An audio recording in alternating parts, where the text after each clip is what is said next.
واحدة وخلق منها زوجها وبث منهما رجالا كثيرا ونساء واتقوا الله الذي تساءلون به والأرحام إن الله كان عليكم رقيبا يا أيها الذين آمنوا اتقوا الله وقولوا قولا سديدا يصلح لكم أعمالكم ويغفر لكم ذنوبكم ومن يطع الله ورسوله فقد فاز فوزا عظيما أما بعد فإن أصدق الحديث كتاب الله وإن خير الهدي هدي محمد صلى الله عليه وسلم وشر الأمور محدثاتها وكل محدثة بدعة وكل بدعة ضلالة وكل ضلالة في النار எல்லா புகழும் எல்லாம் வல்ல அல்லாஹ்வுக்கு சுப்ஹானஹு வ தஆலாவுக்கு சலாமும் ஸலவாத்தும் ஸல்லல்லாஹு அலைஹி வஸல்லம் அவர்கள் மீதும் சஹாபாக்கள் தாபீன்கள் தபஅ தாபீன்கள் நல்லோர்கள் எல்லோர் மீதும் என்றென்றும் எப்போதும் உண்டாகட்டுமா. அன்புக்குரிய அருமை சகோதரர்களே, அல்லாஹ்வுக்கு சுப்ஹானஹு வ தஆலா அவனுடைய திருமறையிலே ஆல இம்ரான்ல 133வது வசனத்தில் சொல்லும்போது வஸாரிஉ இலா மக்ஃபிரத்தின் மின் ரப்பிக்கும் வல் ஜன்னah, உங்களுடைய இரட்சகனுடைய மன்னிப்பின் பக்கமும் சொர்க்கத்தின் பக்கமும் நீங்கள் விரைந்து முன்னேறுங்கள். அர்துஹ ஸமாவாத்து வல் அர்த், அந்த சொர்க்கத்தினுடைய விசாலம் வானம் பூமி அளவுக்கு உள்ளது. உஇத்தத் லில் முத்தகீன், அந்த சொர்க்கம் இறையச்சம் உள்ளவர்களுக்காக தயாரிக்கப்பட்டுள்ளது என்று அல்லாஹ் சுப்ஹானஹு வ தஆலா சொல்லி காட்டுறான். இந்த சொர்க்கத்தை தயாரித்திருப்பதே இறையச்சம் உள்ளவர்களுக்கு தான். அந்த இறையச்சம் என்னிடமும் உங்களிடமும் இருக்க வேண்டும். எந்த ஒரு காரியத்தை செய்யும் போதும் அதில் இன்னொருத்தருக்காக செய்கிறோம் என்ற அந்த எண்ணம் இல்லாமல் இஹ்லாஸோடு மற்றவர்களிடம் எதையுமே எதிர்பார்க்காமல் அல்லாஹ்வுக்காக நாம் செய்து அல்லாஹ்வை பயந்து அதை கடைபிடிக்கும் போது அது நிச்சயமாக ஒரு இறையச்சமாக இருக்கும். தக்குவா அப்படிங்கிற அந்த வார்த்தைக்கு பாதுகாத்து கொள்ளுதல் அப்படின்னு ஒரு அர்த்தம் இருக்கு. தக்குவா என்றால் பாதுகாத்து கொள்ளுங்கள். இத்தகுல்லா, அல்லாஹ்வை நீங்கள் பயந்து கொள்ளுங்கள் என்ற என்ன என்றால் அல்லாஹ்வை நீங்கள் அஞ்சி நரகத்திலிருந்து உங்களை காப்பாற்றிக்கோங்க அப்படி என்ற அர்த்தம். அல்லாஹ் தஆலா அவனுடைய திருமறையில 66வது அத்தியாயத்தினுடைய 6வது வசனத்துல சொல்றான், கூ அம்புசக்கும் வஹ்லீக்கும் நாரா அப்படிங்கிறான். அந்த கூங்கிறது தக்குவா என்கிற அந்த சொல்லிலிருந்து வந்ததுதான். அது கூ அம்புசக்கும் வஹ்லீக்கும் நாரா, உங்களையும் உங்கள் குடும்பத்தாரையும் நரகத்திலிருந்து நீங்க என்ன செஞ்சு கொள்ளுங்க, பாதுகாத்து கொள்ளுங்க அப்படின்னு அல்லாஹ் தஆலா சொல்லிட்டு சொல்றான். வகூதுஹன் நாஸ் வல் ஹிஜாரா, அந்த நரகத்தினுடைய எரிபொருட்கள் என்ன தெரியுமா, மனிதர்களும் கற்களும் அப்படி என்று அல்லாஹ் தஆலா சொல்லி காட்டுறான். அப்ப அந்த நரகத்திலிருந்து உங்களையும் உங்களுடைய குடும்பத்தாரையும் நீங்க பாதுகாத்து கொள்ளுங்க அப்படின்னு சொல்றான். அப்ப நம்ம மட்டும் இல்லாம நம்முடைய வாரிசுகள் நம்முடைய குடும்பத்தாரையும் நரகத்திலிருந்து பாதுகாத்து கொள்வது நம் மீது ஒரு கடமையாக இருக்கிறது. ஏன்னா நபிகள் நாயகம் ஸல்லல்லாஹு அலைஹி வஸல்லம் அவங்க சொல்றாங்க, குல்லுக்கும் ராயின் வ குல்லுக்கும் மஸூலின் அன் ரஅய்யத்திஹி, நீங்க ஒவ்வொருவரும் பொறுப்புதாரிகள், நீங்க ஒவ்வொருவரும் பொறுப்புதாரிகள், உங்களுடைய பொறுப்புகள் பற்றி நாளை மறுமையில விசாரிக்கப்படுவீங்க அப்படிங்கிறான். அப்ப நம்மளை பற்றி அல்லாஹ் விசாரிக்க போறான். இப்போ ஒரு அரச உத்தியோகத்தில் இருக்கிறவர் பயந்து இருப்பாரு. எந்த நேரம் டீம் வருதுன்னு தெரியாது, எந்த நேரம் ஆடிட் பாயிறாங்கன்னு தெரியாது, எப்ப பையில செக் பண்ண போறாங்கன்னு தெரியாது, பயந்து இருப்பாங்க. ஒட்டுமொத்த மனித சமுதாயத்தையும் அல்லாஹ் தஆலா சொல்லிட்டான், மறுமையில உங்களை விசாரிப்பான் அல்லாஹ். நீ எப்படி நடந்த, உன்னுடைய உறுப்புகள் எப்படி பாதுகாத்த, உன்னுடைய உடம்பை நீ எப்படி பார்த்துக்கிட்ட, உன் மனைவி மக்கள் எப்படி பார்த்துக்கிட்ட, உன் பிள்ளைகளை எப்படி பார்த்துக்கிட்ட, உன் அயலவர்கிட்ட எப்படி நடந்துக்கிட்ட, எல்லாத்தையும் அல்லாஹ் விசாரிப்பான். அப்போ குல்லுக்கும் ராய், நம்ம எல்லாருமே லீடர்கள் தான். லீடர் என்று தனியா ஒரு பகுதி கிடையாது. ஒருத்தருக்கு கீழே யாருமே இல்லை, ஒத்த ஆளு தனியா இருக்கிறான், அவன் உடம்ப பார்க்கறது அவனுடைய கடமையா இருக்குது. ஏன்னா உடம்பை நீ பார்த்து கொள்ளணும். நபிகள் நாயகம் ஸல்லல்லாஹு அலைஹி வஸல்லம் அவங்க சொல்றாங்க, ஒலி ஜஸதிக அலைக ஹக்கா, உடம்புக்கு செய்ய வேண்டிய கடமை இருக்குங்கிறாங்க. எந்த அளவுக்கு நபிகள் பெருமானா ஸல்லல்லாஹு அலைஹி வஸல்லம் அவங்க சொல்றாங்கண்டா, இரவு முழுக்க நின்று வணங்க போறேங்கிறாரு, வணக்கத்திலேயே நேரத்தை கழிக்க போறேங்கிறாரு. அவர்கிட்ட சொல்றாரு, கண்ணுக்குரிய ஹக்கிரிக்கு தூங்குப்பாங்கிறாரு. வணங்கி கூட உடம்ப கெடுத்துறாரு, இரவெல்லாம் நின்று வணங்க போறேன்னு சொன்னதுக்கு ஒலி ஐனிக்கு அலைக்க ஹக்கா ஒலி சௌஜிக்கு அலைக்க ஹக்கா, கண்ணுக்கு செய்யற கடமை இருக்கு, உன் மனைவிக்கு செய்யற கடமை இருக்குது, தொழுதுட்டே இருந்து அதெல்லாம் யாரு பாக்குறாரு, தூங்கு அப்படிங்கிறாங்க. கொஞ்ச நேரம் தொழு, கொஞ்ச நேரம் தூங்கு அப்படிங்கிறாங்க. அதே மாதிரி புகாரி ஷரீஃபில் 975வது ஹதீஸ், நபிகள் நாயகம் ஸல்லல்லாஹு அலைஹி வஸல்லம் அவங்க சொல்றாங்க, நான் என்ன செய்யறேன், நோன்பு வைக்கிறேன், நான் தூங்கவும் செய்கிறேன், நான் தொழுறேன், நான் பெண்களை திருமணம் முடிச்சிருக்கிறேன், திருமணம் என்பது என்னுடைய வழிமுறை, சுன்னத்தி ஃபலைஸ மின்னி, என் சுண்ணத்தை யாரு விட்டாங்களோ அவங்க என்னை சார்ந்தவன் இல்லை அப்படின்னு நபிகள் நாயகம் ஸல்லல்லாஹு அலைஹி வஸல்லம் அவங்க சொல்லி காட்டுறாங்க. இது புகாரியிலே முஸ்லிமிலே வருது. புகாரியில 975வது ஹதீஸாக இது என்ன செய்யப்படுது, பதிவாகி இருக்குது. அப்ப நம்ம அந்த கடமைகளை எல்லாம் செய்யணும். அப்ப நம்மளையும் நம்ம பாதுகாக்கணும். உடம்ப அல்லாஹ் பாதுகாக்க சொல்றாங்க, பார்த்துக்கொள்ளணும். அதே மாதிரி நம்முடைய குடும்பத்தையும் அல்லாஹ் விசாரிப்பான், பிள்ளை எப்படி வளர்த்தேன், உன் மனைவி மக்கள்கிட்ட எப்படி நடந்துக்கிட்ட, உன் தங்கச்சி எப்படி பார்த்துக்கிட்ட, உன் தம்பி எப்படி பார்த்துக்கிட்ட, இதெல்லாம் அல்லாஹ் தாலா என்ன செய்வான், நாளை மறுமையில அல்லாஹ் தாலா விசாரிப்பான். அப்ப இதுல முக்கியமான ஒரு விஷயம் என்னென்றால், ஒரு சமுதாயத்தினுடைய முள்ளந்தண்டு முதுகெலும்பு என்று சொல்லக்கூடிய ஒரு முள்ளந்தண்டினுடைய ஆணிவேர் என்று சொல்லக்கூடியது அந்த சமுதாயத்தினுடைய இளைஞர்கள் தான். இளைஞர்கள் அல்லாஹ் தாலா தனியா என்ன செய்யறான், சிறப்பா சொல்லி காட்டுறான். நபிகள் பெருமானா ஸல்லல்லாஹு அலைஹி வஸல்லம் அவங்க சொல்லி காட்டுறாங்க. இதுவும் புகாரி கிரந்தத்துல 974வது ஹதீஸாக பதிவாயிருக்கக்கூடிய ஒரு ஹதீது. யா மஅஷர ஷபாப், அப்ப சொல்றாங்க, இளைஞர் சமுதாயமே அப்படின்னு நபிகள் நாயகம் ஸல்லல்லாஹு அலைஹி வஸல்லம் அழைக்கிறாங்க. இளைஞர் சமுதாயமே அப்படின்னு என்ன செய்யறாங்க, கூப்பிடுறாங்க. அப்ப இந்த இளைஞர்கள் இளவட்டுக்கள் அப்படிங்கிறது நபிகள் நாயகம் ஸல்லல்லாஹு அலைஹி வஸல்லம் அவர்கள் விழித்து பேசிய ஒரு முக்கியமான ஒரு கடமையில இருக்கிறவங்க. அதே மாதிரி புகாரி ஷரீஃபில் இடம்பெற்றிருக்கக்கூடிய ஒரு ஹதீது, நபிகள் நாயகம் ஸல்லல்லாஹு அலைஹி வஸல்லம் அவங்க சொல்றாங்க, சபஅத்துன் யுலில்லுஹுமுல்லாஹு ஃபீ லில்லிஹி லா லில்ல இல்லா லில்லுஹு. அல்லாஹ் தஆலா 7 சாராருக்கு நிழல் கொடுக்கிறான். 7 சார் யுலில்லுஹுமுல்லாஹு ஃபீ லில்லிஹி, அல்லாஹ் தஆலா அவன் நிழல்ல இருந்து நிழல் கொடுக்கிறான். எப்ப நிழல் கொடுக்கிறான்னு சொன்னா, யௌம லா லில்ல இல்லா லில்லுஹு, அவனுடைய நிழல் தவிர வேறு எந்த நிழலும் இல்லாத அந்த நாளையில் அல்லாஹ் நிழல் கொடுக்கிறான் 7 சாராருக்கு.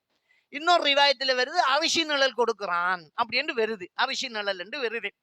அப்ப அல்லாஹ்வின் நிழல் கொடுக்கிறான். அப்போ சூரியன் பக்கத்துல கொண்டு வரப்பட்டு மக்கள் எல்லாம் அல்லோலப்பட்டு அலைஞ்சு திரியக்கூடிய அந்த நாளையில 7 தன்மை கொண்டவர்களுக்கு, 7 பேர் என்ன 7 பேர் இல்ல, இந்த 7 தன்மை கொண்டவர்கள், அது எத்தனை கோடி பேர் எல்லாம் இருக்கலாம், 7 சாராருக்கு அல்லாஹ் தாலா என்ன செய்யறான், நிழல் கொடுக்கிறான். முதலாவதாக அல்லாஹ் தாலா அங்க சொல்றது வந்து இமாமுன் ஆதிலங்கிறான். அல்லாஹ் நீதம் செலுத்தக்கூடிய தலைவன். ஏன் நீதம் செலுத்தக்கூடிய தலைவனுக்கு அந்த பரிசு அப்படின்னு சொன்னா, அவன் தான் தலைவன், அவனுக்கு கேள்வி கேட்க யாருமே இல்லை. ஒரு நாட்டுக்கு ஜனாதிபதியாக ஒரு நாட்டுக்கு அரசனாக ஒருத்தன் இருக்கிறான், அவனை யாராவது கேள்வி கேட்க முடியுமா, நீ ஏன் எப்படி தீர்ப்பு வழங்குவ, நீ ஏன் இப்படி மக்களுக்கு நீ பனிஷ்மெண்ட் கொடுத்த, யாராவது கேள்வி கேட்க முடியுமா, முடியாது இல்ல. அவனை கேட்க யாரும் இல்லாத நேரத்திலேயே அவன் நீதியா நடக்கிறான்டா, அவன் ஆற பயந்திருக்கிறான். அவனை கேட்கறதுக்கு யாருமே இல்ல, அவன் செஞ்சா யாருக்குப்பா கேட்க முடியும், அவனே நீதியா நடந்துக்கிறான். அப்படி செய்யக்கூடாது, தப்பு, நம்ம கரெக்டா தான் இருக்கணும் அவன் செய்யறான்டா. அவன் யாருக்கு பயப்படுறான், அல்லாஹ்க்கு பயப்படுறான். அப்ப தன்னை கேட்க ஆள் இல்லாத நிலையிலேயே அவன் அல்லாஹ் பயந்துக்கிட்டான், அவனுக்கு தான் முதல் இடம். 2வது கொடுக்கக்கூடிய இடம் யாரு தெரியுமா, ஷாபுன் நஷா ஃபி இபாதத்தில்லாஹ். 2வது யாருன்னு சொன்னா, தன்னுடைய வாலிப பருவத்தை வணக்கத்தில் வளர்த்த வாலிபன், வாலிப பருவத்திலேயே வணக்கத்தில் வளர்ந்த வாலிபன். அப்ப அந்த இளமைகள், அந்த இளைஞர்கள், யுவதிகள் அந்த வாலிப பருவத்தை வணக்கத்துல கழிக்கணும். இதுதான் முக்கியமான ஒரு விஷயமே. அந்த சமுதாயத்தினுடைய முள்ளந்தண்டா இருக்கக்கூடிய இந்த இளசுகள் முக்கியமாக இபாதத்துல நேரத்தை கழிக்கிறாங்கன்னு சொன்னா அவங்களுக்கு அந்த 2வது இடம். 3வது இடம் யாருக்கு சொல்றாங்கன்னு சொன்னா, எவருடைய உள்ளம் பள்ளியோடு கொழுவி கொள்கிறதோ அவரு, உள்ளம் பள்ளியோட கொழுவிக்கிட்டவரு. அப்ப பள்ளிவாசல் தொடர்பு இருக்கிறது. அப்ப அதுல முக்கியமாக நாம எடுக்கக்கூடிய இந்த விடயம் 2வது, அதாவது இளைஞர் பருவத்திலேயே வணக்கத்தில் வளரக்கூடிய ஒருவர். ஏன்னா இந்த வயசுல வந்து யார் செல்லும் கேட்க மாட்டாங்க, அடங்க மாட்டாங்க. இந்த வயசுல இருக்கிற இளவசி என்று சொன்னா நம்ம என்ன நினைக்கிறோம், இளைஞர்கள் யுவதிகள் அப்படின்னா என்ன நினைக்கிறோம், அது பருவ வயதை அடைந்ததிலிருந்து 40 வயது வரைக்கும் உட்பட்டவர்கள் இளைஞர்கள். கல்யாணம் பண்ணிக்கலாம், குழந்தை குட்டி பெற்றிக்கலாம், இளைஞர்கள் தான். இளைஞர்கள் என்கிறதுக்குள்ள நம்ம ஒரு சிலர் நினைச்சிட்டு இருக்கிறோம் திருமணம் முடிக்கும் வரைக்கும் இளைஞர்கள் அப்படின்னு. அப்படியெல்லாம் ரோமானியாவில் 12 வயசுல திருமணம் முடிக்கிறாங்க. அப்ப இளைஞர்கள்ங்கிறது அந்த கல்யாணம் பண்றது இல்ல, பருவ வயசு அடைஞ்சதுலேருந்து 40 வயசு வரைக்கும் இளைஞர்கள் தான் அப்படிங்கிறது குர்ஆன் ஹதீஸ் அடிப்படையில் இமாம்கள் கொடுத்த வரை விளக்கணம். அப்ப இந்த இளைஞர்கள் என்பவர்கள் அவங்க திருமணம் முடிச்சிருப்பாங்க, குழந்தை குட்டி பெற்றிருப்பாங்க, அவங்க வயசு இளைஞர்களாக இருக்கிறாங்க. இவங்க இந்த சமுதாயத்தினுடைய ஒரு முக்கியமானவர்களாகத்தான் கருதப்படுறாங்க. ஏன்னா சமுதாயத்தினுடைய சில நடவடிக்கைகளுக்கு முன்னோடிகளாக அவங்க தான் இருப்பாங்க, முன்னுக்கும் அவங்க தான் இருப்பாங்க. ஒரு விஷயத்தை செய்யறதா இருந்தா, சாதிக்கிறதா இருந்தா அவங்க செஞ்சுக்கிட்டு இருப்பாங்க. அவங்க தான் அடுத்த தலைமுறைக்கு தலையெழுத்து தீர்மானிக்கிறவங்களாக இருப்பாங்க. ஒரு சமுதாயத்தை வழிகெடுக்கணுமாக இருந்தால், ஒரு இனத்தை அழிக்கணுமாக இருந்தால், அந்த இனத்தில் உள்ள இளசுகளை கெடுத்துட்டா முடிஞ்சு போச்சு, அடுத்த ஜெனரேஷன் இல்லாம போய்த்திரும். இப்ப அதுதான் நம்முடைய சமுதாயத்துல நடந்துகிட்டு இருக்கக்கூடிய ஒரு முக்கியமான ஒரு ஆபத்தா கூட கருதப்படுது. ஏன்னால் இன்னைக்கு இருக்கக்கூடிய இந்த இஸ்லாமிய சமுதாயத்தினுடைய எதிர்காலம் கேள்விக்குறியாகிற அளவுக்கு இளைஞர்கள் எல்லாம் மது போதையிலையும் தூள்லையும் ட்ரக்ஸ் அடிக்ட்லையும் அங்க கிடக்கிறத நாங்க பார்க்கலாம். அப்ப அடுத்த ஜெனரேஷன் எப்படி இருக்கும்னு தெரியல. ஏன்னா கடந்த காலங்களில் நம்முடைய நாட்டில் நம்ம சிறுபான்மையினர்களாக இருந்தோம். வெறும் ஒரு 7% 8% தான் நம்ம முஸ்லிம்கள் இருந்தோம். ஆனா இந்த இஸ்லாமிய சமுதாயத்துக்கு ஒரு பெரிய மதிப்பு இருந்துச்சு. அவங்கள ஐயான்னு தான் சொல்லுவாங்க, முதலாளின்னு தான் சொல்லுவாங்க, நம்பிக்கைக்குரியவங்க தான் சொல்லுவாங்க, நம்பலாம், அவன்கிட்ட கொடுக்கலாம் அப்படின்னு தான் சொல்லுவாங்க. அவங்க பொன் பிடிக்க மாட்டாங்க, அவங்க சாராயம் குடிக்க மாட்டாங்க, அவங்க தூள் பாவிக்க மாட்டாங்க, அவங்க பொய் சொல்ல மாட்டாங்க, அவங்க ஏமாத்த மாட்டாங்க, அவங்க புராடு பண்ண மாட்டாங்க.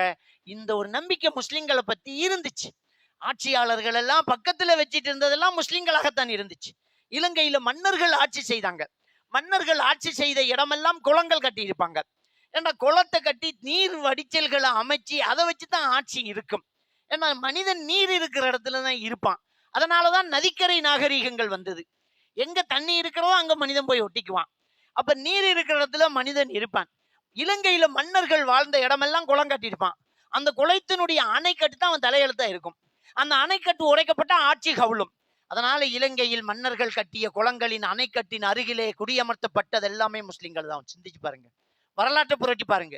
ஒவ்வொரு அணைக்கட்டு அருகிலே இருந்தவர்கள்லாம் முஸ்லிம் கிராமங்களாகத்தான் இருந்துச்சு. ஏன் அந்த மன்னர்கள் அவங்களுக்கு கொண்டு போய் வச்சாங்கன்னா, இவன் தான் அநியாயம் பண்ண மாட்டான், இவன் தான் புராடு பண்ண மாட்டான், திண்டு சோத்துக்கு நன்றியா இருப்பான், அவன் போட்டதுக்கு நமக்கு விசுவாசமா இருப்பான், யாருக்காக வேண்டியும் என்ன செய்ய மாட்டான், காட்டி கொடுக்க மாட்டான். காட்டி கொடுக்காத சமுதாயம் இந்த முஸ்லிம் சமுதாயம். அப்படி என்று இந்த இலங்கை வரலாறே, இலங்கையினுடைய பாட சிலபஸ்ல புத்தகத்துல எழுதப்பட்டிருந்த ஒரு வரலாற்று குறிப்பு இன்னைக்கு நீக்கப்பட்டிருக்குது. பங்கர கம்மன்ன அப்படிங்கிற அந்த ஊர் ஒரு முஸ்லிம் மக்களுக்கு எழுதி கொடுக்கப்பட்டது ஒரு மன்னரால். ஏன் எழுதி கொடுக்கப்பட்டது? அந்த பங்கர கம்மன்ங்கிற அந்த இடம் ஏன் முஸ்லிம்களுக்கு எழுதி கொடுக்கப்பட்டது? ஒரு மன்னரை காட்டி கொடுக்காமல் தான் கொல்லப்பட்டு அந்த இடத்தில் ரத்தம் சிந்திய ஒரு முஸ்லிம் பெண்மணிக்காக அந்த மக்களுக்காக அந்த ஊரை எழுதி கொடுத்த வரலாறு நம்முடைய நாட்டினுடைய தமிழ் பாட புத்தகத்திலே பதியப்பட்டிருந்தது. தூக்கப்பட்டாச்சு, இப்ப இல்லாது. ஆனா 10 வருஷத்துக்கு முன்னாடி 4 வருஷத்துக்கு முன்னாடி அது என்ன செஞ்சது இருந்துச்சு. அப்ப எப்படி ஒரு சமுதாயத்தை காட்டி மன்னனை காட்டி கொடுக்கல, நான் ஒழிச்சுக்கிறேன்னு சொல்லிடாதம்மா, வாய்மை மேறினா கொலை செய்யப்பட்டால் காட்டி கொடுக்கல. அந்த முஸ்லிம் பெண்ணுடைய ரத்தத்தை அள்ளிமா ரக்கலே என்று பூசினா, என்னை காப்பாத்திய ரத்தம் என்று பூசினா, அதனாலதான் முஸ்லிம்களுக்கு மரக்கலையாண்ட பேரே வந்துச்சு என்று வரலாறு சொல்லுது. அப்ப இப்படிப்பட்ட ஒரு முஸ்லிம் சமுதாயம் நாம. இன்னைக்கு நம்முடைய நிலைமை என்ன தெரியுமா? தூள்காரையாண்டு ஆயிப்போச்சு. முஸ்லிம் சொன்னா என் தூள் வச்சிருப்பான், கொஞ்சம் தாடியோட போனா ஏர்போர்ட்ல கொஞ்சம் ஊண்டி செக் பண்ணி பார்க்கறான், என்னமோ நடக்க போகுது அப்படின்னு. அப்ப அந்த அளவுக்கு முஸ்லிம்கள் என்றாலே திறந்து விட்ட ஒரு சமுதாயமாக நம்ம இருந்தோம். இப்ப முஸ்லிம் என்றாலே கொஞ்சம் நின்று செக் பண்ணி பார்க்கக்கூடிய ஒரு சமுதாயமாக மாற அளவுக்கு நிலைமை மாறி இருக்குது. இது என்ன சதி என்று தெரியல. நம்முடைய முஸ்லிம்கள் தான் அதிகமாக இன்னைக்கு தூள் பாவனையில ஜெயில இருக்கக்கூடியவங்களாக இருக்கிறாங்க. இதுல என்ன கவனிக்க வேண்டிய விஷயம் என்றால், எதிர்காலம் கடந்த அடுத்த வருடம் இன்னும் ஒரு 20 வருடம் தாண்டும் போது முஸ்லிம் சமுதாயத்தினுடைய நிலைமை ரொம்ப மோசமா இருக்குமோ என்று பார்க்கப்படுது. ஏன்னா இளைஞர்கள் எல்லாம் போதைக்கு அடிமையானால் அடுத்த ஜெனரேஷன், அடுத்த ஆட்சியாளர்கள், அடுத்த தலைவர்களாக இருக்க வேண்டியவர்கள் சருகுகளாக போவாங்க. சௌபான் ரலியல்லாஹு தஆலா அவர்கள் அறிவிக்கக்கூடிய ஒரு ஹதீஸ், நபிகள் நாயகம் ஸல்லல்லாஹு அலைஹி வஸல்லம் அவர்கள் சொன்னார்கள், யூஷக்குல் உம்மன் ததா அலைக்கும் கமா ததா அல் அக்லத்து இலா கஸஅத்திஹா. ஒரு பல சமுதாயம் ஒன்று சேர்ந்து உங்களை எல்லாம் ஒரு சாப்பாட்டு தட்டில் இருக்கிற சாப்பாட்டை ஆளுக்கு ஒரு கை போட்டு முடிச்சிடுவோம் வாங்க என்று கூப்பிடுவதை போன்று உங்களை அழிப்பதற்கு ஒன்று சேரும் ஒரு காலம் மிக சீக்கிரம் வரும் அப்படின்னு நபிகள் நான் ஸல்லல்லாஹு அலைஹி வஸல்லம் சொல்றாங்க. இஸ்லாமிய சமுதாயத்தை எல்லாம் வாங்க ஆளுக்கு ஒரு குண்டை போடுங்க முடிச்சிடலாம் அப்படின்னு பலர் சேரக்கூடிய ஒரு காலம் மிக சீக்கிரம் வரும் அப்படின்னு சொன்ன போது பெருமானா ஸல்லல்லாஹு அலைஹி வஸல்லம் அவர்கள்ட்ட ஒரு நபித்தோழர் கேட்கிறாங்க, நஹ்னு ஹீனைதி மின் கில்லத்தின் யா ரசூலல்லாஹ், அப்ப நாங்க ரொம்ப கம்மியா இருப்போமா, கொஞ்சம் பேரா இருப்போம், டக்குன்னு முடிக்கலாமா அப்படின்னு கேட்கறாங்க. அல்லாஹ்வுடைய தூதர் ஸல்லல்லாஹு அலைஹி வஸல்லம் அவங்க சொன்னாங்க, பெல் அன்தும் அக்ஸர், நீங்க தான் அப்ப அதிகமா இருப்பீங்க, ஆனால் வெள்ளத்தில் அடிபட்டு போற நுரைகளா இருப்பீங்க, ஆட்கள் தான் கூட, ஆனா ஒண்ணும் இல்லை, மார்க்கம் இல்ல, தன்னம்பிக்கை இல்ல, தைரியம் இல்ல, சருகுகளா போய் தருவீங்க. உங்களை பற்றி அச்சத்தை எதிரிகளுடைய உள்ளத்திலிருந்து எடுத்துருவான், உங்களுக்கு வகுனுங்கிற ஒரு நோய் பரவிடும் அப்படிங்கிறாங்க. ஒமல் வகுனு யா ரசூலல்லாஹ், வகுன் என்றால் என்ன என்று கேட்டாங்க நபிகள் நான் ஸல்லல்லாஹு அலைஹி வஸல்லம் அவர்கள்ட்ட. ஸல்லல்லாஹு அலைஹி வஸல்லம் அவர்கள் சொன்னார்கள், வகுன் என்று சொன்னால் ஹுப்பு துன்யா வ கராஹியத்துல் மௌத் என்றாங்க. உலகத்து ஆசை மோகம் பிடிச்சு அலைவீங்க. அடுத்தது மரணிக்க விருப்பம் இல்லாம ஓடுவீங்க. மௌத்தாகிறதுக்கு பயம், மௌத்தாகிறதுக்கு பயம், இன்னும் வாழணும்ன்ற ஆசை, உலகத்து மோகம் இது வந்துரும் அப்படின்றாங்க. இன்றைய காலகட்டம் அது நடந்துகிட்டு இருக்கு. இந்த உலகத்து மோகம் இளைஞர்கள் எல்லாம் அப்படி இருக்கிறாங்களோன்னு தெரியல. என்ன நடந்துகிட்டு எனக்கு புரியல. பெற்றோர்கள் பிள்ளைகளை வளர்த்த காலம் போய் பெற்றோர்கள் பிள்ளைகளுக்கு சாப்பாடு கொடுத்துட்டு இருக்கிறாங்க. தானா வளருதுங்கிற காலத்துக்குள்ள வந்தாச்சு. பிள்ளைய பெற்றோர்கள் வளர்க்குதா, பெற்றோர்களை பிள்ளை வளர்க்குதான்னு சொல்ல முடியல. ஏன்னா அவன் இஷ்டத்துக்கு தான் அவன் வாழ்ந்துட்டு இருக்கிறான். சாதாரணமா ஒரு பிள்ளை வெட்டுற முடியில கூட ஒரு தகப்பன் தலையிட முடியாத சூழ்நிலை இன்றைக்கு உருவாயிட்டு இருக்கு. அவன் பாட்டுக்கு ஒரு ஸ்டைல முடிய வெட்டிட்டு வரான். என்னடா இது இப்போ ஒழுங்கா வெட்டிட்டு வரான், அவங்க வேலையை பாருங்க அப்படிங்கிறான். நம்ம எவ்வளவு சம்பாதிச்சு கொட்டுறோம், எவ்வளவு அவனுக்கு உழைச்சு கொடுக்குறோம், படிக்க வைக்கிறோம், நாகரிகம் கொடுக்குறோம், கௌரவத்தை கொடுக்குறோம், எல்லாமே செஞ்சுட்டு இருக்கிறோம். கடைசியா நம்முடைய கருத்தை திணிக்க முடியாம போகுது பாருங்க. இதுதான் கையாலாகாத நிலையில இன்றைக்கு பெற்றோர்கள் இருந்துகிட்டு இருக்கக்கூடிய ஒரு சூழ்நிலை.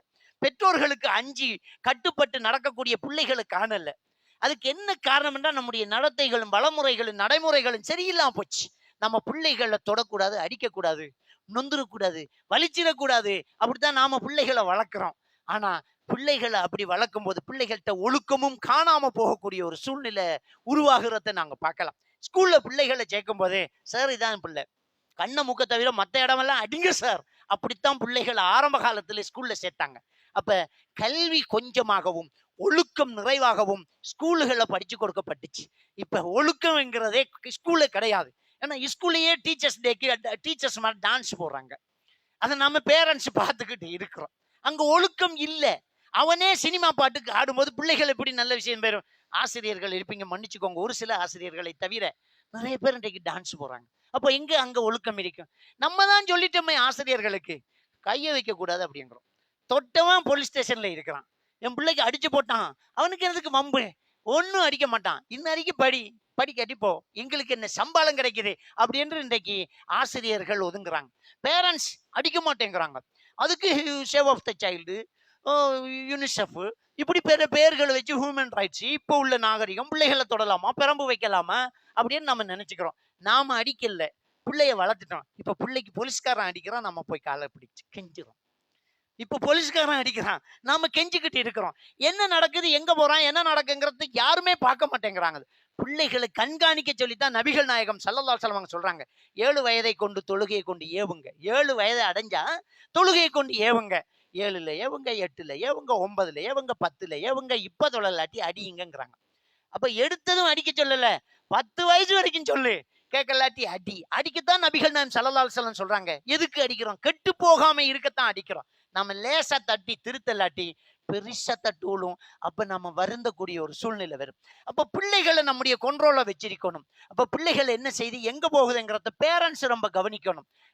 இளைஞர்கள் ரொம்ப யோசிக்கணும். நமக்கு புத்தி தெரியுது, நாம மார்க்கத்தோட இருக்கணும்ன்றத நாமளும் யோசிக்கணும். பெற்றோர்களும் மிக முக்கியமாக கவனிக்கணும். நம்முடைய பிள்ளைகள்கிட்ட இஸ்லாம் கொடுக்கப்படுதா, இறையச்சம் கொடுக்கப்படுதா, மார்க்கம் கொடுக்கப்படுதா அப்படிங்கிறத நாங்க பார்க்கணும். நல்லா படிக்கணும், நல்லா சம்பாதிக்கணும், எல்லா நாட்டுக்கும் போகணும், நிறைய சம்பாதிக்கணும், நல்லா இருக்கணும் அப்படிங்கிறத மட்டும்தான் பார்க்கிறோமே தவிர மறுமையை நம்ம மறந்துடுறோம். மறுமையில என்ன கேள்விகள் கேட்கப்படும்? மறுமையில எதை கேட்கப்படும்? எவ்வளவு சம்பாதிச்ச, எத்தனை வீடு வாங்கின, எத்தனை வண்டி வச்சிருந்தேன்னு கேட்கப்படுமா? அவ்வளுமா யுஸலுல் அப்து யௌமல் கியாமா அனிஸ் ஸலாஹ். நாளை மறுமையில் ஒரு மனிதன் விசாரிக்கப்படுறது தொழுகையை பற்றி என்றுதான் நபிகள் நாயகம் ஸல்லல்லாஹு அலைஹி வஸல்லம் சொல்லி காட்டுறாங்க. சூரத்து நிசா 103வது வசனத்தில் அல்லாஹ் தஆலா சொல்லி காட்டுறான், இன்ன ஸலாத்த கானத் அலல் முஃமினீன கிதாப மௌகூதா. நிச்சயமாக இந்த மூமின்களுக்கு தொழுகை ஒரு நேரம் குறித்த கடமையாக்கப்பட்டுள்ளது என்று அல்லாஹ் தஆலா சொல்லி காட்டுறான். சூரா அல் முத்தஸிர் 42 43வது வசனத்தில் அல்லாஹ் தஆலா சொல்லி காட்டுறான், மசலக்கக்கும் ஃபி சக்கர். சக்கர் என்கிற நரகத்தில் இருக்கக்கூடியவர்களுக்கு கேட்கப்படும், எப்பா இதுக்குள்ள வந்தீங்க, இந்த சக்கரங்கிற கொடுமையான நரகத்துக்குள்ள ஏன் வந்தீங்க? ஏன்னா அந்த கொடுமையான நரகத்தை பத்தியும் சூரா அல் முத்தஸிர் 29வது வசனத்தில் அல்லாஹ் தஆலா சொல்லும் போது லவ்வாஹத்துல் பஷர், எட்டி பார்த்தால் மனித தோலை கலட்டி விடும், அவ்வளவு கொடூரமான நரகம் அப்படிங்கிறான். 43வது வசனத்தில் அல்லாஹ் தஆலா சொல்றான், லம் நகு மினல் முஸல்லீன், நாங்க தொழாம இருந்துட்டோம், அதனால இங்க வந்துட்டேங்கிறாங்க. அப்ப நம்ம பிள்ளைகள் தொழுவுதா, தொழுகையில கவனம் செலுத்துறோமா? அவன் தொழுதுட்டானா? ஒவ்வொரு வாட்டியும் கேட்கணும். அவனுக்கு 24 வயசா இருக்கலாம், நீ தூங்குறையப்பா, எஷா தொழிட்டியா, ஸ்கூல் கலைஞ்சு வந்தையப்பா, லொஹர் தொழித்தியா, அசர் தொழிட்டியா, மகரி தொழிட்டியா, எலும்புப்பா, சுபகு தொழு. இது பேரண்ட்ஸ், பெற்றோர்கள் கொடுக்க வேண்டிய ஒரு கைடு. பிள்ளைகள் தொழுகையாளிகளாக இருக்க வேண்டும். அல்லாஹ்வினுடைய அச்சம் அவர்களுக்கு அடிக்கடி எடுத்து செல்லப்பட வேண்டும். எப்பவுமே அல்லாவே அஞ்சவன். எல்லாம் அல்லாஹ் பார்த்துட்டு இருக்கிறான். பார்த்து சிசிடி கேமராவுக்கு இருக்கிற பயம் கூட அல்லாவுக்கு இல்லாத ஒரு சூழ்நிலை ஏற்படுது. சிசிடி கேமரா இருந்தா எடுத்ததை வச்சுட்டு போறான். எல்லா நேரத்திலையும் அல்லாஹ் பார்த்துட்டு தானே இருக்கிறான். அல்லாஹ் கண்காணிச்சுக்கு தானே இருக்கிறான். அப்ப கேமரா இருக்கிற இடத்துல வண்டி ஸ்லோ ஆகுது இல்ல, 100 மீட்டர் 100க்கு மேல போகக்கூடாது. முன்னாடி கமராண்டோடனே வண்டி செலவாகுது இல்ல. எப்பவுமே எல்லாம் பார்த்துட்டு தானே இருக்கிறான். ஏன் நாம பாவத்தை கைவிடக்கூடாது? ஏன் நாம தப்பு செய்யக்கூடாது? அப்போ ஒரு கேமராக்கு கூட கொடுக்குற மரியாதையை நம்ம அல்லாஹ் கொடுக்கறது இல்லையா? அல்லாஹ் அஞ்சுறது இல்லையா? நம்முடைய பிள்ளைகளுக்கு எப்பவுமே அல்லாஹ் நம்ம கண்காணித்து கொண்டிருக்கிறான். அல்லாஹ் பார்த்து கொண்டிருக்கிறான். அல்லாஹ் உன்னோடு இருக்கிறான். நீ செய்யக்கூடிய அமல்கள் எல்லாம் விசாரிக்கப்படும்பா. இது நினைக்க கூடாது, தப்பா நினைச்சிடாத, தப்பான ஆள்கிட்ட கூடாத, யாரோடு பழகுறான்னு பார்த்துக்கோ அப்படின்னு நம்ம பிள்ளைகளை பார்க்கணும். நம்முடைய அம்பிஷனே பிள்ளைங்க தான், நம்முடைய எதிர்காலமே பிள்ளைகள் தான். நபிகள் நாயகம் ஸல்லல்லாஹு அலைஹி வஸல்லம் சொல்றாங்க, இதா மாத இப்னு ஆதம் மின் கத்அ அமலுஹு இல்லா மின் ஸலாத். ஒரு மனிதன் மரணித்து விட்டால் 3 விடயத்தை தவிர மற்றெல்லாம் துண்டிக்கப்பட்டு விடும். மற்ற எல்லாம் நின்றும். மௌத்தாய் மண்ணுல போய் நம்முடைய எலும்புகள் எல்லாம் இத்து போனாலும் நமக்கு நன்மைகள் வந்து கொண்டிருக்கக்கூடிய விஷயம் 3 தான். அதுல ஒன்று வலதின் சாலிஹின் யதுலஹு, நமக்காக பிரார்த்தனை செய்யக்கூடிய சாலிஹான குழந்தை. துஆ செய்யக்கூடிய குழந்தை. அந்த துஆ செய்யக்கூடிய குழந்தை என்ன, அந்த வளர்த்திருக்கிறோம். அப்படி அவனை வளர்த்திருக்கிறோம். அந்த பிள்ளை வந்து சேருமா? பிள்ளை வந்து சேருமாண்டா என்ன, அவன் செய்யற எல்லாமலும் வந்துடும். அந்த பெற்றோர்களுக்கு அந்த பிள்ளை குரானது வரும், அந்த பிள்ளை தொழுகிறது வரும், அந்த பிள்ளை அடுத்தவனுக்கு நல்லது செய்யறது வரும். அந்த பிள்ளையை நம்ம தான் உருவாக்கி இருக்கிறோம், வளர்த்திருக்கிறோம். அவன் செய்யக்கூடிய அமல்கள் எல்லாம் ஒரு பேரண்ட்ஸுக்கு, தகப்பனுக்கு, தாய்க்கு வந்துகிட்டே இருக்கும். அப்ப நம்ம என்ன யோசிக்கணும்? நம்ம பிள்ளைகளை பெற்றெடுத்தோம் என்றால் நம்ம சொர்க்கத்துக்கு போறதுக்கு வாய்ப்பு கிடைச்சிருக்கு. 4 பிள்ளைண்டா 4 வாசல் இருக்குது, வேண்டிய வாசல்ல சொர்க்கம் போகலாம் அப்படிங்கிற ஒரு நம்பிக்கை வந்தாச்சு. அந்த பிள்ளைகளை இபாதத்துள்ள பிள்ளைகளாக, வணக்கவாளிகளாக, அல்லாஹ்வை அஞ்சக்கூடியவர்களாக அவர்களை கண்காணித்து வளர்க்க வேண்டும். அதுல நம்ம ரொம்ப ரொம்ப கவனிக்க வேண்டிய ஒரு விடயம் என்ன தெரியுமா? பிள்ளைகளை எப்பவுமே நபிகள் பெருமானார் ஸல்லல்லாஹு அலைஹி வஸல்லம் அவர்களை பின்பற்றக்கூடியவர்களாகத்தான் வளர்க்கணும். நபியை பின்பற்று. நபிதான் நமக்கு முன்னுதாரணம். அவரை தவிர ஸ்டைல் யாரும் சொல்ல முடியாது. நீ முடி வெட்டணுமா, நபி சொன்ன ஸ்டைல வெட்டுப்பா. நபி தடுத்ததெல்லாம் அசிங்கம் பிடிச்சதுப்பா. அந்த பிள்ளைகளுக்கு நபியை காட்டி கொடுக்க வேண்டும். அவன்டைக்கு பெக்காம் கட்டங்கிறான், அவன்டைக்கு கெப் கட்டங்கிறான், அவன்டைக்கு வேற ஸ்டைல முடி வெட்டுறான். நபிகள் பெருமானா ஸல்லல்லாஹு அலைஹி வஸல்லம் அவர்கள் அந்த முடி ஸ்டைலுக்கு அப்ப சொன்ன பேர் கஸ்இ என்றார்கள். கஸ்இ என்றால் முடியின் ஒரு பகுதியை சிரைத்து இன்னொரு பகுதியை வைப்பது. அல்லாஹ்வுடைய தூதர் தடுத்ததை இன்னைக்கு ஸ்டைல் ஆக்குறான் யூதன். இப்ப மட்டும் புதுசா வந்த ஸ்டைல் இல்ல, அந்த காலத்திலேயே நபிகள் நாயகம் ஸல்லல்லாஹு அலைஹி வஸல்லம் காலத்திலேயே அப்படி முடி வெட்டிக்கிட்டாங்க. அதனாலதான் ரசூலுல்லாஹ் அப்பவே தடுத்தாங்க. நஹா ரசூலுல்லாஹி ஸல்லல்லாஹு அலைஹி வஸல்லம் அனில் கஸ்இ என்ற ஹதீஸ்ல வருது. கஸ்இ முறையில் முடி வெட்டுவதை நபி அவர்கள் வெறுத்தார்களாம். இன்னைக்கு பிள்ளைங்க எல்லாம் அப்படித்தான் வெட்டிட்டு இருக்கிறான். இதுல ஒரு நரம் போடுது, ஓரமா அப்படியே வலிச்சிருக்கிறான், மேல கொண்டே அரிக்குது, கீழே மொட்டையா இருக்குது. இப்படி முடிய வெட்டிட்டு இருக்கிறான். அது அவனுக்கு நல்லா இருக்குது. ஏன் அது நல்லா இருக்குண்டா, அவன் யூதனை பின்பற்றிட்டு இருக்கிறான். காசாவுல கொண்டு போற யூதர்களை பேஸ்புக்ல எல்லாம் திட்டி தீர்த்துக்கிட்டு இருக்கிறோம். நாசமா போகண்டு மனமுருகி பிரார்த்தனை செய்யறோம். இப்படி அநியாயம் பண்றானேங்கிறோம். அவனை திட்டவும் தெரியுது, அவனை பின்பற்றவும் தெரியுதே நமக்கு. அவனை தூக்கி தலைமையில வச்சிருக்கிறோமே, அவன் போட்ட மாதிரி ட்ரௌசர் போறோம், அவன் செஞ்ச மாதிரி முடிய வெட்டிக்கிறோம், அவன் ஸ்டைலே வாழ்ந்துகிட்டு இருக்கிறோம். யாரு நமக்கு முன்னுதாரணம்? 5வது அத்தியாயத்தினுடைய 51வது வசனத்தில் அல்லாஹ் தஆலா சொல்லி காட்டுறான், யா அய்யுஹல்லதீன ஆமனூ லா தத்தகிதுல் யஹூத வன் நஸாரா அவுலியா.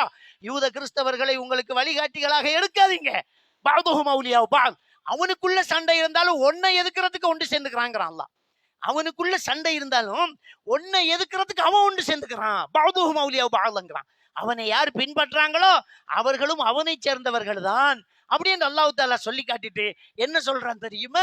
அநியாயக்கார கூட்டத்துக்கு ஒரு நாளும் அல்லாஹ் நேர் வழி காட்டுறதில்லைங்கிறான். அப்ப அல்லாஹ்வுடைய தூதரைத்தானே அல்லாஹ் நம்மளை பின்பற்ற சொல்றான். லக்கத் கான லக்கும் ஃபீ ரசூலில்லாஹி உஸ்வத்துன் ஹஸனா. அல்லாஹ்வுடைய தூதரில் உங்களுக்கு அழகிய முன்மாதிரி இருக்கிறது என்கிறான் அல்லாஹ். வமா ஆதாக்கும் ரசூலு ஃபஹுதுஹு வமா நஹாக்கும் அன்ஹு ஃபன்தஹு. அல்லாஹ்வுடைய தூதர் எதனை கொண்டு வந்தாரோ அதை எடுங்க, எதை தடுத்தாரோ அதை விடுங்கங்கறானே அல்லாஹ். அல்லாஹ்வுடைய தூதரை நம்ம பின்பற்ற கூடாதா? அவரை விட நாகரிகமா, அவர் சொன்னதை விட ஸ்டைலா, அவரை ஏன் பின்பற்றக்கூடாது? உலகம் அழியும் காலம் மட்டும் அவர் சொன்னதெல்லாம் நிலைக்கும். நாகரிகத்தின் உச்சத்தை தொட்டாலும் அறிவியலை எட்டி பிடித்தாலும் அல்லாஹ்வுடைய தூதர் உலகம் அழியும் மட்டும் நபிதான். அவர் சொன்ன சட்டம் எந்த நாகரிகத்துக்கும் பொருந்தும், எந்த விஞ்ஞான வளர்ச்சியிலும் பொருந்தும். எப்பவுமே இது சரிப்பட்டு வராது, இது பொருத்தமில்லை என்று கழிக்கக்கூடிய எந்த சட்டமும் அல்லாஹ்வுடைய தூதர் சொன்னது கிடையாது. என்றால் அல்லாஹ் தஆலா தான் மனிதனை படைத்தது. அல்லாஹ் இந்த உலகம் எவ்வளவு வளரும் என்று முன்கூட்டியே அறிந்தவன். அல்லாஹ் என்ன நடக்கும் என்கிறதையே நல்லா தெரிந்தவன். அல்லாஹ் தஆலா சூரா ஹதீதுல 22வது வசனத்துல சொல்லி காட்டுறான், மா அஸாப மின் முஸீபத்தின் ஃபில் அர்தி வலா ஃபி அன்ஃபுசிக்கும். உங்களையும் இந்த உலகத்திலேயும் நடக்கக்கூடிய அத்தனையும் உங்களை படைக்கிறதுக்கு முன்னாடியே நான் எழுதிட்டேங்கிறான். அப்ப அல்லாஹ்க்கு தெரியும் என்ன நடக்கும்ங்கிறது. நம்மளை படைக்கிறதுக்கு முன்னாடியே எழுதிட்டானா, இந்த உலகத்துல என்னெல்லாம் நடக்கும்ங்கிறத எழுதிட்டானா, அந்த அல்லாஹ்க்கு தெரியும் எது பொருத்தமான சொன்னா, எந்த புற வாழ்க்கைக்கு சரியான வழி, இதெல்லாம் தெரியும். இதெல்லாம் அல்லாஹ்வுடைய தூதர் மூலமா நம்ம காட்டி தந்து முடிச்சாச்சு. அல்லாஹ் தஆலா 5வது அத்தியாயத்தினுடைய 3வது வசனத்துல சொல்லி காட்டிட்டான். அல்யௌம அக்மல்து லக்கும் தீனக்கும் வ அத்மம்து அலைக்கும் நிஅமதி வ ரதீது லக்குமுல் இஸ்லாம தீனா. இன்றோடு உங்களுடைய மார்க்கம் பூர்த்தியாக்கப்பட்டாச்சு. என்னுடைய அருளை உங்களுக்கு நான் பூர்த்தியாக்கிட்டேன். உங்களிடத்தில் ஏற்றுக்கொள்ளப்பட்டதாக தீனுல் இஸ்லாத்தையே நான் ஏற்றுக்கிட்டேன் அப்படின்னு அல்லாஹ் தஆலா 5வது அத்தியாயத்தினுடைய 3வது வசனத்துல இந்த இஸ்லாமிய மார்க்கம் பூர்த்தியாக்கப்பட்டுள்ளது என்றான். அப்ப பூர்த்தியாக்கப்பட்ட இந்த மார்க்கத்தில் எல்லா காலத்துக்கும் பொருத்தமான விஷயம் இருக்கிறது. எனக்கு இது பொருந்தாது, அதற்கு அது பொருந்தாது, அந்த நாட்டுக்கு இது சரி வராது என்று கழித்து விடுவதற்கு இஸ்லாத்தில் எதுவுமே கிடையாது. எல்லா இடத்திலும் பின்பற்றக்கூடிய அளவுக்கு அழகான ஒரு வழிமுறை இந்த மார்க்கம். எல்லோரும் பின்பற்றுவதற்கு தகுதியான ஒரு விஷயம் இந்த மார்க்கம். இதனாலதான் இந்த இஸ்லாமிய மார்க்கத்தின் பக்கம் சாறை சாறையாக மக்கள் வந்துகிட்டே இருக்கிறாங்க. அன்னளவாக ஜெர்மனியில் மட்டும் வருடத்துக்கு 500 பேர் இஸ்லாத்தை தழுவி இருக்கிறதாக அந்த நாடு அச்சப்படுகிறது. அந்த அளவுக்கு இந்த மார்க்கத்தை எல்லோரும் புரிந்து கொள்கின்றார்கள். இருக்கக்கூடியவர்கள் விரண்டோடுகிறார்கள். இஸ்லாத்தின் பக்கம் ஒரு சாரார் வந்து கொண்டிருக்கிறார்கள். ஆனால் இருக்கக்கூடியவர்கள் விரண்டோடி கொண்டிருக்கின்றார்கள். தொழுகையின் பக்கம் பிள்ளைகளை காணல. அல்லாஹ்வுடைய தூதர் தடுத்த விடயங்கள் எல்லாம் இருக்குது. தேவையில்லாத போதை வஸ்து பாவனைகள் எல்லாம் இன்றைக்கு ஊடுருவி பரவி வந்துகிட்டே இருக்குது. லிக்யூட்டாக, பவுடராக, புகையாக, வேறு வேறு பொருளாக, இன்ஜெக்ஷனாக, டெப்லெட்டாக இந்த போதை வஸ்து பாவனைகள் இன்றைய சமுதாயத்தில் ஊடுருவி நம்முடைய பொருளாதாரம் எல்லாம் காவு கொள்ளப்படுகிறது. நம்முடைய மனித உயிர்கள் எல்லாம் செத்து மடிந்து கொண்டிருக்கிறது. இலங்கையினுடைய சுகாதார அமைச்சு அறிவித்த ஒரு அறிக்கையின்படி வருஷத்துக்கு 25,000 பேர் புகைத்தலால் மட்டும் சாவுறாங்க. ஏனைய போதை வஸ்துக்களால் எத்தனை பேர் சாவாங்கன்னு நீங்களே முடிவு கொள்ளுங்க. 4 வருஷத்துல 1,00,000 பேர் சிகரெட்டால மட்டும் போகுது. 30 வருஷம் நடந்த பயங்கரவாத யுத்தத்தால் கூட 1,00,000 பேருக்குள்ளதான் போனாங்க. 30 வருஷம் நடந்த பயங்கரவாத யுத்தம், இலங்கையில நடந்த ஆயுததாரிகளால் யுத்தத்தால் மரணித்தவர்களின் எண்ணிக்கை 30 வருஷத்துக்கும் 1,00,000 பேர் தான். ஆனா 4 வருஷத்துல சிகரெட்டால மட்டும் 1,00,000 பேர். அந்த அவ்வளவு பெரிய சுனாமி நடந்துச்சே, இலங்கையில 1,00,000த்துக்குள்ளதான் மரணிச்சாங்க. 4 வருஷத்துல சிகரெட்டால மட்டும் 1,00,000. அப்ப தூளால, மற்ற போதை வஸ்துக்களால, மது அருந்துதலால எத்தனை பேர் போயிருப்பாங்க. அப்ப நாளுக்கு நாள் உயிரை இழந்து கொண்டிருக்கிறோமே, இந்த ஆபத்தான விஷயம் இது எப்படி இந்த சமுதாயத்துக்குள்ள பரவிச்சு? ஒவ்வொரு மனிதனும் கொஞ்சம் கொஞ்சமாக செத்துக்கிட்டு இருக்கிறான். நாகரிகத்தை இழந்துகிட்டு இருக்கிறான், தன்மானத்தை இழந்துகிட்டு இருக்கிறான், ஆண்மையை இழந்துகிட்டு இருக்கிறான். அச்சப்பட வேண்டியது என்ன தெரியுமா? நாளைய சமுதாயம் எப்படி இருக்கும் என்று. ஆண்கள் அதிக போதை பாவனையாளர்களாக மாறினால் எதிர்காலத்து ஆண்கள் ஆண்மையற்றவர்களாகுவாங்க. அப்படி ஆண்மையற்ற சமுதாயம் இருக்கக்கூடிய இடத்தில் பெண்கள் விபச்சாரிகளாகுவாங்க. இது தவிர்க்க முடியாதது. விபச்சாரம் அதிகமானால் கேள்விப்படாத நோய்கள் வரவும், அதுவும் தவிர்க்க முடியாதது. இந்த சமுதாயம் கூடுகட்டு போகுமே, அல்லாஹ் பாதுகாக்க வேண்டும். உடனே தடுத்து நிறுத்தே ஆக வேண்டும். ஒவ்வொருத்தரும் தன் தெருவை, தன் வீட்டை, தன் ஊரை பாதுகாக்க வேண்டியவர்கள். மன்றா மின்குமுல் முன்கர ஃபல்யுகையிர்ஹு பியதிஹி. பாவத்தை கண்டாலே கையால தடு என்று ஸல்லல்லாஹு அலைஹி வஸல்லம் அவர்கள் சொன்னார்கள். ஃபஇல்லம் யஸ்ததி பிலிசானிஹி. அதுக்கு உனக்கு முடியல, சாத்தியம் இல்லை அப்படின்னா நாவால தடு, சொல்லிப்பாரு, சொல்லு அப்படின்றாங்க. ஃபஇல்லம் யஸ்ததி, அதுக்கு உனக்கு முடியாம போனால் ஃபபி கல்பிஹி, ஒதுங்கிடு, இடத்தை விட்டுடு போ. அந்த மக்களோட சேராத, கலந்துக்காத, சம்மதிக்காத அப்படிங்கிற விஷயத்தை நபிகள் நாம் ஸல்லல்லாஹு அலைஹி வஸல்லம் அவர்கள் சொன்னார்கள். இதுதான் நம்முடைய சமுதாயத்தை திருத்த வேண்டிய ஒரு அழகான ஒரு வழிமுறை. நம்முடைய பிள்ளைகளை கண்காணிக்கணும். அவங்க என்ன கேட்கிறாங்கிறத பார்த்து கொடுக்கணும். கேட்கறதெல்லாம் கொடுத்தா நம்ம நல்ல வாப்பான்னு நினைச்சிடாதீங்க. கேட்கறதெல்லாம் கொடுத்தா நல்ல வாப்பா கிடையாது. நாம அந்த பிள்ளைகளை வாழ தெரியாம ஒரு காட்டுக்குள்ள கொண்டு போயிட்டே இருக்கோம். தோல்விகளை ஏற்றுக்கொள்ளக்கூடிய மனோபக்குவத்தை கொடுக்காம பிள்ளை வளர்த்தா அந்த குழந்தை எதிர்காலத்துல செத்துருவான். சின்ன சின்ன விஷயங்களுக்கு சூசைட் பண்ணுவான். தோல்விகளை ஏற்றுக்கொள்ளக்கூடிய மனப்பக்குவத்தை கொடுக்கல. நாங்க கேட்கறதெல்லாம் கொடுத்தால் அந்த குழந்தைக்கு கேட்பதெல்லாம் கிடைக்கும் என்ற நம்பிக்கையோடு இருப்பான். ஒரு இடம் தப்பானால் அந்த இடத்துல உடைஞ்சு போறான். எல்லாம் கொடுக்க கூடாது. சிலது தப்புப்பா, கூடாது, இது பாதிக்க கூடாது, இது சரியில்லை, இது மார்க்கத்தில் இல்லை அப்படிங்கிறத இல்லைன்னு சொல்லணும். சிலதை கேட்டா மாஷா அல்லாஹ் நல்லதான் கேட்கற என்னாண்டு கொடுக்கணும். அப்ப பிள்ளைகளுக்கு இதுல நல்லது கெட்டது இருக்குது, பாப்பா சொல்லிட்டாங்க, இதெல்லாம் நம்ம செய்யக்கூடாது, இது செய்யலாம், இது பிரச்சனை இல்லை, இது அனுமதி அப்படிங்கிற ஒரு விஷயத்தை பிள்ளைகளுக்கு கொடுக்க வேண்டும். ஓடுற மோட்டர் பைக்கில் கேட்கறான், இன்னும் ஐடென்டி கார்டு வரல, எப்படி வண்டி கொடுத்தா? நம்மகிட்ட காசு இருந்தா மோட்டர் பைக்கில் வண்டி கொடுக்கறதா? 3 பேர் ஓடுறான் பைக்கில், ஓடுற வேகத்துல நமக்கு ரோட்ல போக முடியல. ஜும்மாவுக்கு வரும்போதே பயந்துட்டு தான் வந்தோம்.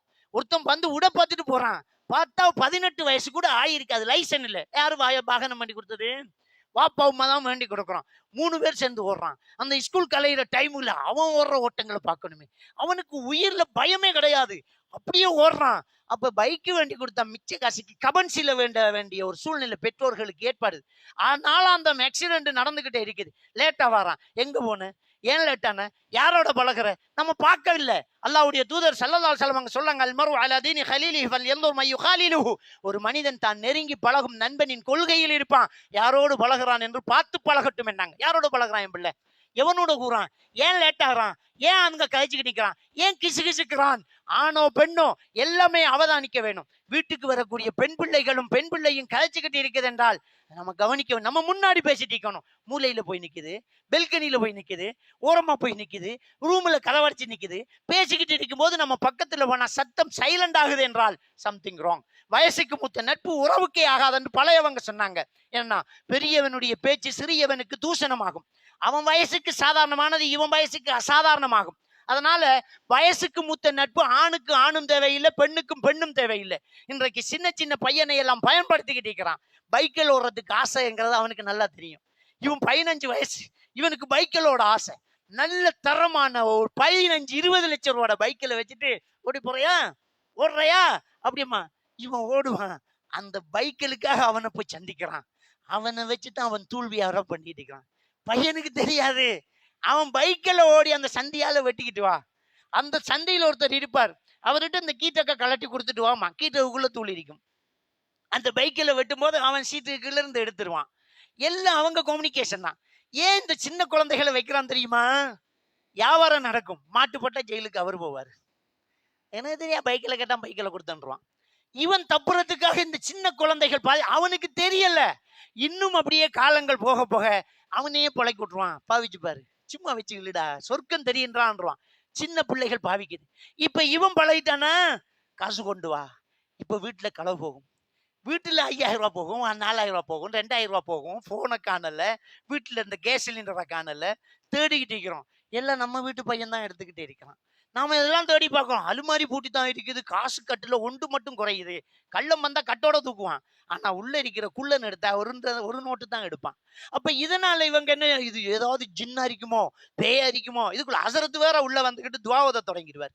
இப்படி எல்லாம் நாம் சமுதாயத்துல நாசமா போயிட்டு இருக்குது. காரணம் என்ன? நாம பார்க்கல பிள்ளை எங்க போகுது, என்ன செய்தண்டு. இதுக்கு முக்கியமான ஒரு காரணம் பேரண்ட்ஸ். அந்த பேரண்ட்ஸ் என்ன செய்யறாங்கண்டா, குனிஞ்சதில் நிமிராம வாழ்ந்துகிட்டு இருக்கிறாங்க. ஐ மீன் போனை சொல்றேன். அந்த போன்ல அப்படியே ஆளுக்கு ஒரு வாட்ஸ்அப் குரூப், அப்படி ஃபேஸ்புக் அவங்க போன்லயே சதா இருக்கிறாங்க. பிள்ளைய நிமிந்து பாக்குறது இல்லை. அவன் முகத்துல இருக்கிற மாற்றம் தெரியல. அவனோட ஃப்ரெண்ட்ஷிப்பா பேசுறது இல்ல. எங்க போன, என்ன ஆச்சு, ஏன் ஒரு மாதிரி இருக்க, முகம் ஏன் வாடி இருக்குன்னு கேட்கறதுக்கு உமாவும் இல்லை பாப்பாவும் இல்லை. அதனால இவனுக்கு அன்பு காட்ட ஆள் இல்லைன்ற ஒரு ஆதங்கம் பெறுது. ஒரு மனிதனுக்கு 5 தேவைகளில் பிரச்சனை வரும்போது உளவியல் ரீதியாக பாதிக்கப்படுவான். அதை நீட்ஸ் தியரின்னு சொல்லுவாங்க. அன்பு தேவை, காப்பு தேவை, பாலியல் தேவை, பௌதிக தேவை, உணவு தேவை. இந்த அன்பு தேவையால் பிள்ளைகள் பாதிக்கப்படும். மனைவி பாதிக்கப்படுவா. புருஷன் பார்க்கான்ல, காய்ச்சல் வந்து 3 நாள், அவனுக்கு இன்னும் விளங்கல அப்படின்னு அவ ஆச்சரியப்படும் போது எவனாவது ஒருத்தன், மேடம் ஏன் ஒரு மாதிரி என்னாச்சுன்னு கேட்பான். அவளோட ஓடி போயிடுவான், அவனோட ஓடி போறா. இதனாலதான் பிள்ளைகள் பாதிக்கப்படுது. பாப்பா உமா நிமிந்து பாக்குறான்ல, எவனோ தூரத்தில் இருக்கிற ஒரு ஃப்ரெண்டு உதவி செய்யறான், அவன் மேல நட்பு வருது, அவன் மேல நம்பிக்கை வருது, அவன் கொடுக்கறதையெல்லாம் சாப்பிடுறான். அதனால இவன் பழுதாகி போறான். அதனால பிள்ளைகளை கண்காணிக்க வேண்டிய பொறுப்பு நம்மகிட்ட இருக்குது. அதனாலதான் ஆரம்பத்திலேயே நான் சொன்னேன், நபிகள் நாயகம் ஸல்லல்லாஹு அலைஹி வஸல்லம் சொல்றாங்க, குல்லுக்கும் ராயின் வ குல்லுக்கும் மஸ்ஊலின் அன் ரஅய்யத்தி. நீங்க எல்லாருமே பொறுப்புதாரிகள். நாளை மறுமையில் உங்கள் பொறுப்புகள் பற்றி நீங்க விசாரிக்கப்படுவீங்க. அல்லாஹ்வுடைய தூதர் ஸல்லல்லாஹு அலைஹி வஸல்லம் சொன்னாங்க, நம்ம பொறுப்பு இருக்கிறோங்க. நாம நல்ல ஸ்கூல்ல தானே சேர்த்தோம், நல்ல உடுப்பு தானே வேண்டி கொடுத்தோம், எல்லா ஹோட்டலையும் சாப்பாடு வேண்டி கொடுத்திக்கோமே, நல்லா வளர்க்குறோமே, மருந்து மாத்திரை எல்லாம் சரியா கொடுக்குறோமே, இறைச்சி கோழி வளர்க்குற மாதிரி வளர்க்குறோம் நம்ம. இதெல்லாம் எல்லாருமே செய்யலாம். ஆனா அவன் மனசுக்குள்ள நல்ல தைரியத்தை கொண்டாந்தமா, மார்க்கத்துல ஒரு பிடிப்பை கொண்டாந்தமா, இஸ்லாத்தை பற்றி ஒரு மேன்மையை கொண்டு வந்து சேர்த்தமா இல்லையே. மனச வளர்க்கலையே. மனுஷனை வளர்க்குறோம், சதைய வளர்க்குறோம், மனசை வளர்க்கல. அந்த மனசுக்கு தைரியம் ஊட்டி, தன்னம்பிக்கை ஊட்டி, இறையச்சத்தை ஊட்டி, ஈமான ஊட்டி, அல்லாவை அச்சப்படுத்தி அந்த பிள்ளைய வளர்த்தால் அவனுக்கு தவறு நடக்கும் போது அங்க சிக்னல் கொடுக்குங்க.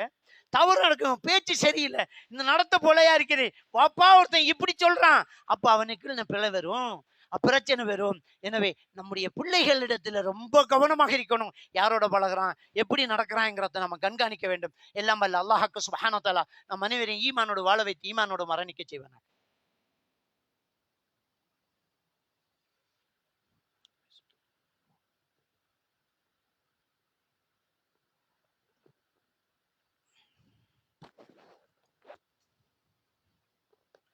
அல்ஹம்துலில்லாஹ் نحمده ونستعينه ونستغفره ونعوذ بالله من شرور أنفسنا ومن سيئات أعمالنا من يهده الله فلا مضل له ومن يضلله فلا هادي له وأشهد أن لا إله إلا الله وحده لا شريك له وأشهد أن محمدا عبده ورسوله أما بعد. அன்புக்குரிய அருமை சகோதரர்களே, அல்லாஹ்வுடைய தூதர் ஸல்லல்லாஹு அலைஹி வஸல்லம் அவர்கள் சொன்னதாக அபூ ஹுரைரா ரலியல்லாஹு தஆலா அவர்கள் அறிவிக்கக்கூடிய ஒரு ஹதீஸ், முஸ்லிம் கிரந்தத்திலே 1540வது ஹதீஸ். பெருமானா ஸல்லல்லாஹு அலைஹி வஸல்லம் அவங்க சொல்றாங்க, அல் முஃமினுல் கவி கைரும் வ அஹப்பு இலல்லாஹி மினல் முஃமினில் ضعீஃப் வ ஃபீ குல்லி கைர். மூமினானவன், அதுல பலமுள்ள ஒரு மூமின் பலகீனமான மூமினை விட அல்லாஹ்விடத்தில் விருப்பத்துக்குரியவனாகவும் சிறந்தவனாக இருக்கிறான். ஆனா மூமின் என்றாலே நலவுதான் அப்படின்னு நபிகள் நாம் ஸல்லல்லாஹு அலைஹி வஸல்லம் அவங்க சொல்லிட்டு சொன்னாங்க, இஹ்ரிஸ் அலா மா யன்ஃபஉக், உனக்கு பிரயோசனம் தர்ற விஷயத்துல நீ என்ன செய்ய, தொடர்ந்து முயற்சி செஞ்சுக்கிட்டே இரு. நல்ல விஷயம் பிரயோசனம் தருது, இம்மைக்கும் மறுமைக்கும் பிரயோசனம் இருக்குதா, விடாமுயற்சி செய்ய, செஞ்சுக்கிட்டே இரு. ஒலா தஅஜஸ், இடையில உட்கார்ந்துடாத, முடியாது என்று உட்கார்ந்துடாத.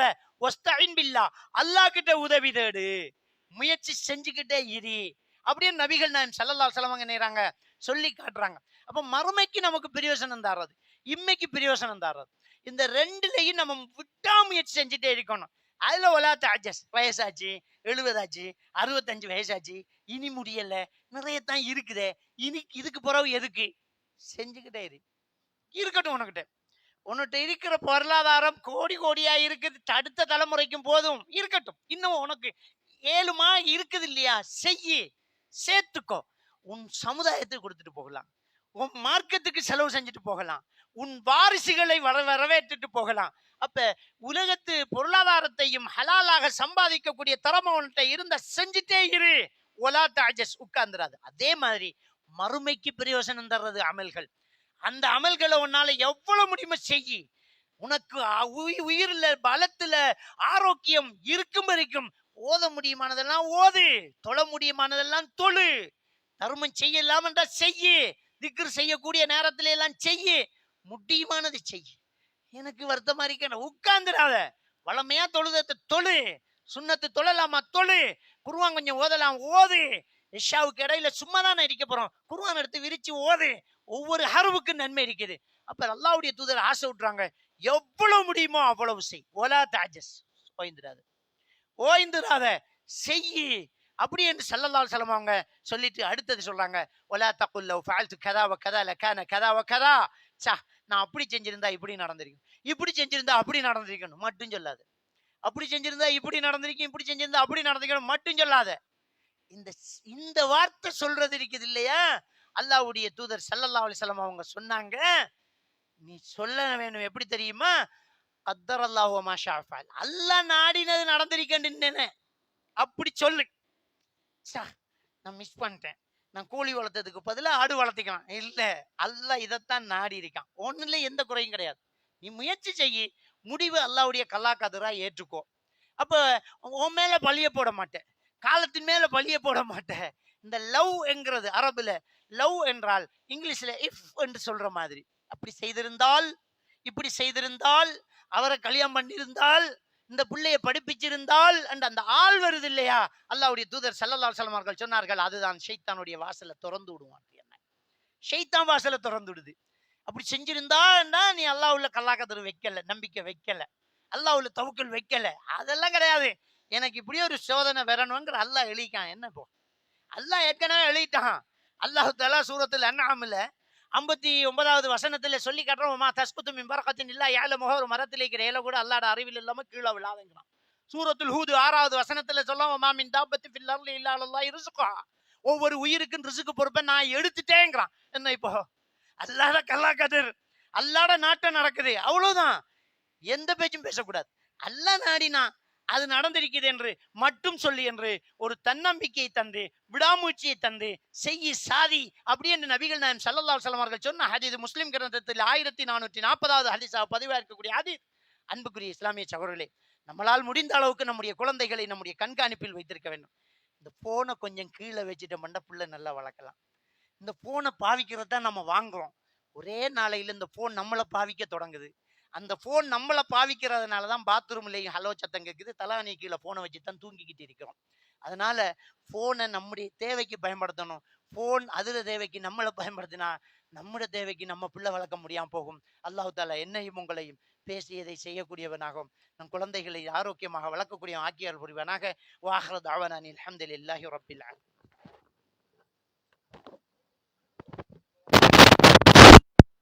الله أكبر أشهد أن لا إله إلا الله